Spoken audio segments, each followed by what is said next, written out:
And so what did they do? They ginned up, some might say trumped up, a bogus prosecution in Tennessee. And I'm telling you, this one is not going to end well for the Trump administration. Yeah. Obviously, you woke up to the news as well, 7 a.m. Your time, a raid of John Bolton's house.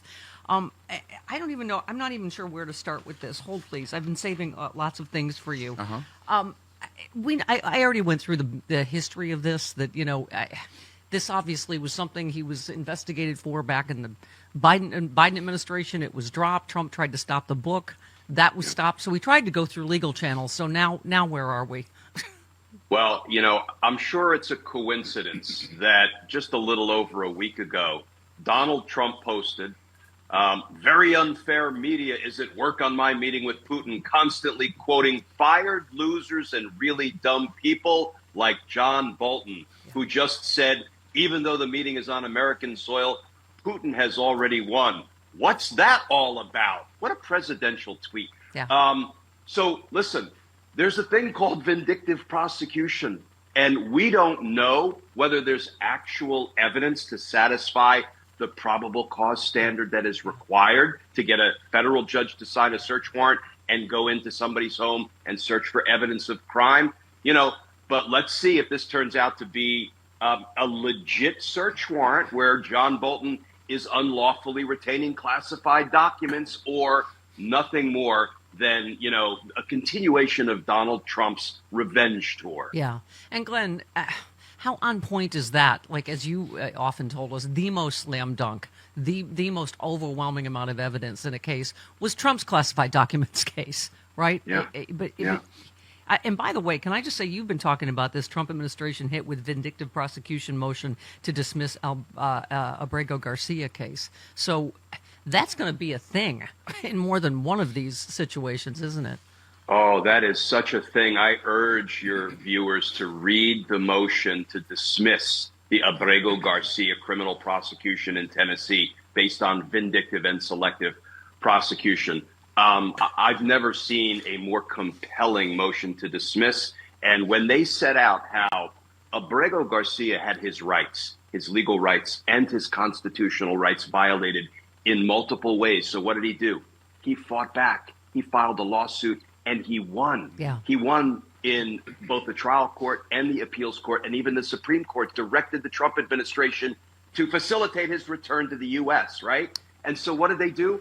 They ginned up, some might say trumped up, a bogus prosecution in Tennessee. And I'm telling you, this one is not going to end well for the Trump administration. Yeah. Glenn, there's the part that's outside the courtroom that's part of the show, right? Yeah. Whether it's, Pam Bondi on TV or on Fox or, standing in a briefing room, just throwing out these wild, unsubstantiated charges against Abrego. And then there's in a courtroom where you need facts and evidence. So you're right. We'll see what happens with the John Bolton thing. But obviously them giving the New York Post the heads up, just like they had Ed Martin stalk, what do you call it, Letitia James, right? Gave the Post the heads up on that. Looking like a third-rate Columbo in a trench coat in 90 degrees. Come on, sport. Yeah. We've got our first sport, ladies and gentlemen. All right. So, I guess it's always like a game of whack-a-mole, good news, bad news. The New York case against him. By the way, Heather made a good point. She said Trump just said his New York case was overturned because it was a fake case. It was not overturned. He's still guilty of every one of his felonies. He just no longer has to pay the $550 million he owed in penalties because apparently punishment is only for peons. Talk about this. Yeah, a little let's bit. everybody remember that the fraud finding stands, right? So he and Eric and Don Jr. engaged in fraud, massive business fraud. What the court said was the fine or the penalty that was imposed, $500 million, was excessive. Okay, well, that's what the courts are there for. But this case will now continue through the system with the finding that he engaged in business fraud intact. So it's not exactly a complete exoneration, is it? Sport. Champ.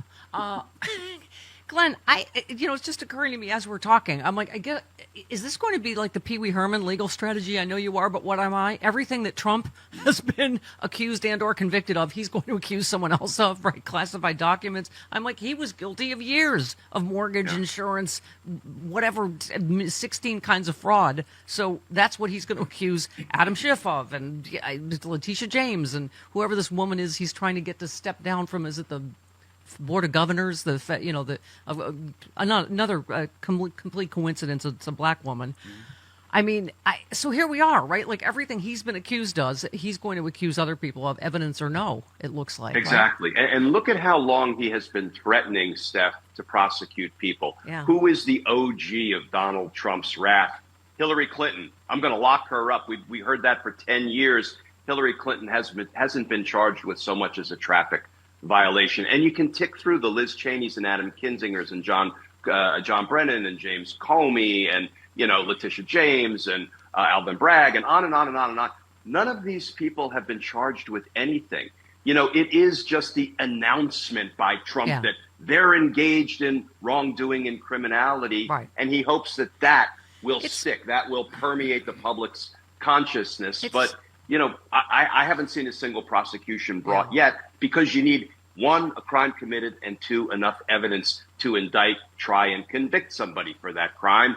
And we haven't seen any of that. Yeah, it's harassment. It's just, they already did the vindictive IRS audit of Comey and Andrew McCabe. So, I mean, but can I just ask a legal question on the New York case? So the New York Appeals Court found the monetary penalty excessive. How is that excessive? He was ordered to pay $354 million after the judge determined he had committed, years of fraud, right, by overstating his wealth to lenders and insurers.